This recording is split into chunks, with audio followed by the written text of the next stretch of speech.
de taille séjour à la paroisse Notre-Dame du Rosaire de Bandundouville.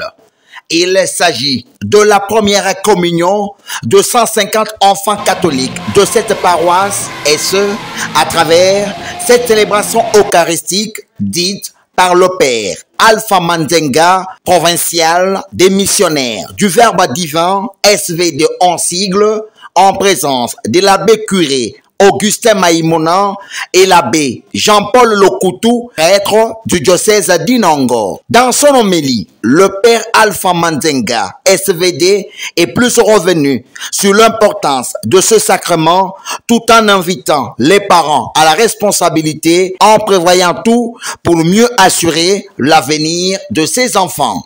Na kati ya luzimu na beto, na kati ya famille na beto, na bifulu ya beto kesala kesala. Beno bana.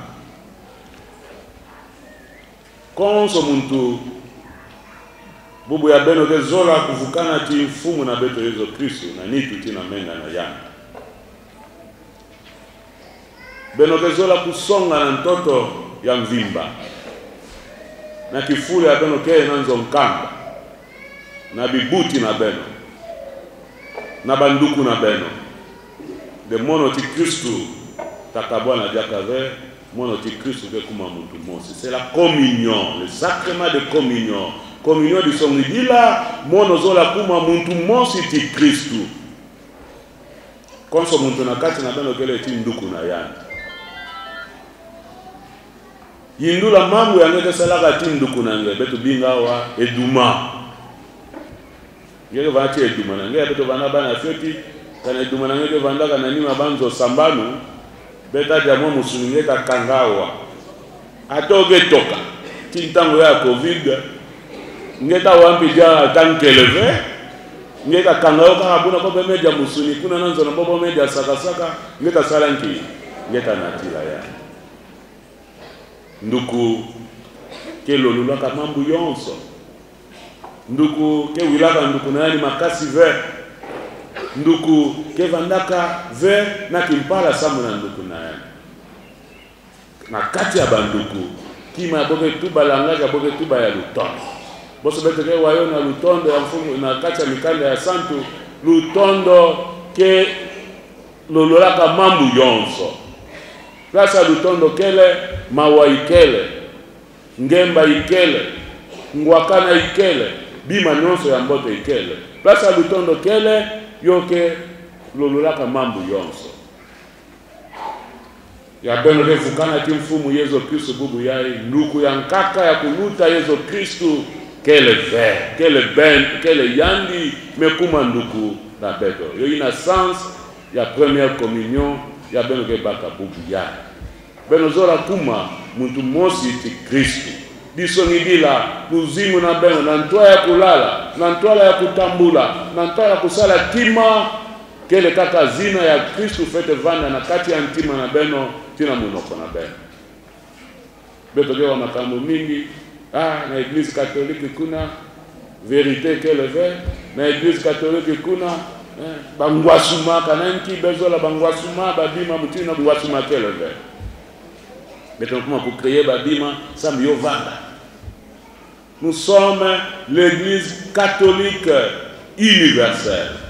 Disons dit la muntunyon son antoto kele mpangi nange. Bovanda bantu ya baset, yovanda musulman, yovanda nan. C'est ça être catholique universel.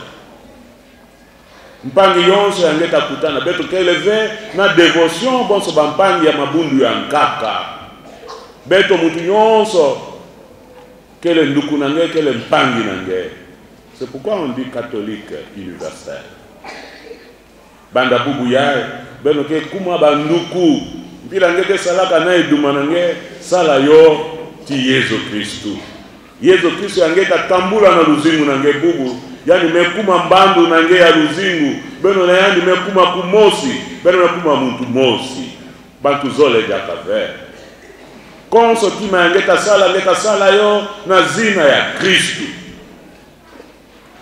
Kristo yani mosi na ntwala ya lufwa na yandi. Yani bakaka mampa. Yani bakaka vinu. yani futulaka matono na mfumu nzambi yani pesaka yonde konsontangu ya benotano vinu yai ya benota dia dipa yai benota yibuka le yokele nitu na mo yokele ve bonso bantu yake yantike bansaka nde beto bakristu ke krisa kudi ya dimpa ya mpamba kele dimpa ya mpamba ve beto ke yibuka yina ya Yesu Kristo yani mose salaka na ntwala ya kufua yani bikilaka beto di sakramento ya nene ya Eucharistia ya communion ya benozola baka bubu yai disongigira ngeme kuma mwinda kifulu ya ngekele Kristu kele mutu ya mwinda plasi ya mudidi kele ngefete tula nsemo plasi ya maji ya kele ntomo ve ngefete vana mungwa ya kepesa ntomo na maji ya ina ya kele ba Kristu kifulu ya ngekevana ngeme kuma mukristu ya mwana kele jaka ve ngefete songa yo na mbandu ya luzimu na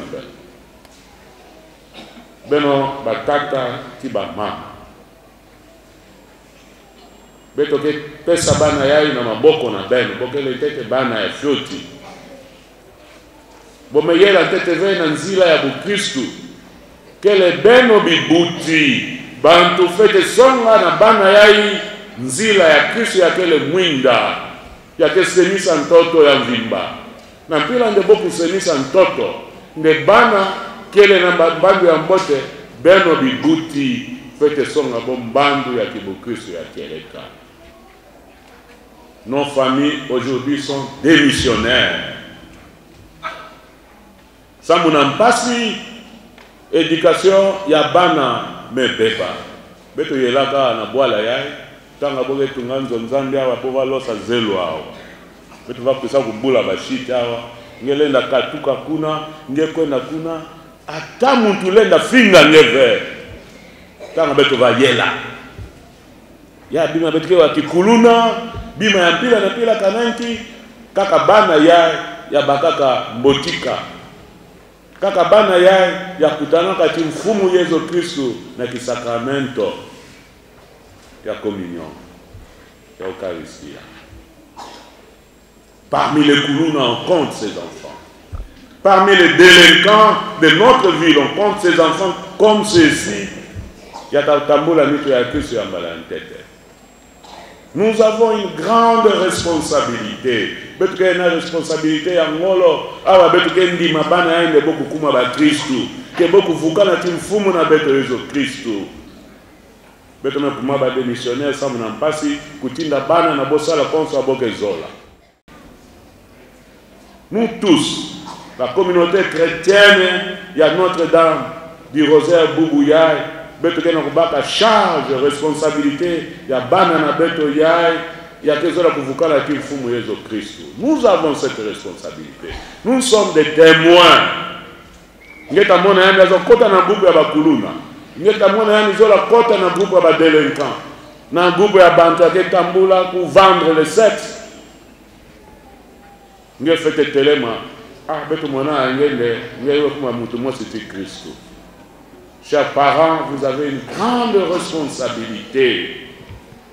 Kanave na ntwala ya mfumu nzambi tayula beto mono pesaka nge bana nge salaka na boinki quand son parent ta répond bolombaka nge vende butabo kele nge mutu butaka bo nge fete baka responsabilité na nge tina nsuka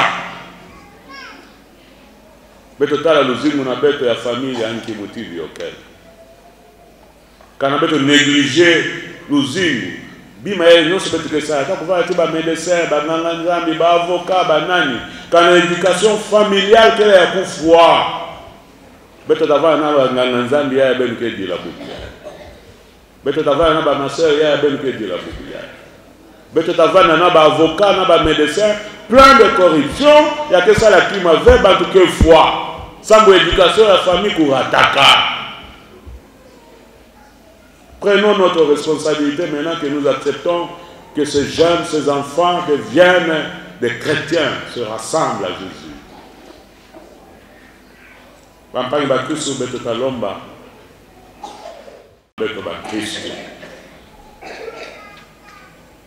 Les banana beto yai kubikala konso ntango na kivuka ti Kristo atavukana na bobubu yaye na nsadisa na beto bibuti tina nsadisa ya mwana na yendi Yesu Kristo awa beto ke tankisi ya santu ya nitu tia menga na yandi konso ntango ya beto ke tambulaka nitu ina yovanda beto ba Kristo ya ntama yovanda bota baka yo bubu yaye beto fete yibuka ndekele Kristo ya mvimba kezinga na kati na mono kele na kunata yandi kala mono kele nata Kristo na kati na mono kele tibi kalulu ya mono fete zingira na uzimu na mono bantu fete kukama mwana yaya kuvandaka buna mekuma buna. C'est ça la vie de chrétien. La transformation, nous prenons le corps du Christ pour que nous soyons transformés pour transformer les autres. Nitu ya Kristo abeto ketambula fete balula luzimu na beto. Muntu avandaka mbi yani kukuma muntu ya mbote. Muntu avandaka ke bebisa yani kuma kuyidika. Muntu avandaka tula mavwanga kele muntu yake tula ngemba. Tala ntina ya beto nyonso ke bakaka nitu ya Kristo. Samunde Kristo yake kota na kati na beto kubalula luzimu na beto kana beto balula luzimu na beto tasara mpine beto kubalula luzimu na bampangi ya nkaka. Ofeta monana mpina bisal ke mingi hawa na paroisse wapi lutondo na nge pojomu ya mubasara nde kana beto vutuka bubu ya yota mana roje ya ntama tibubu kanguka kukaba ke kubu Yesu Christ mtotila. Il faut noter que le père Alpha Manzenga SVD qui félicite tous ses enfants pour avoir reçu la première communion sera ce 25 juillet 2022 à la chapelle Saint-Joseph Fernandomet pour les vœux des novices de la Société du Verbe divin.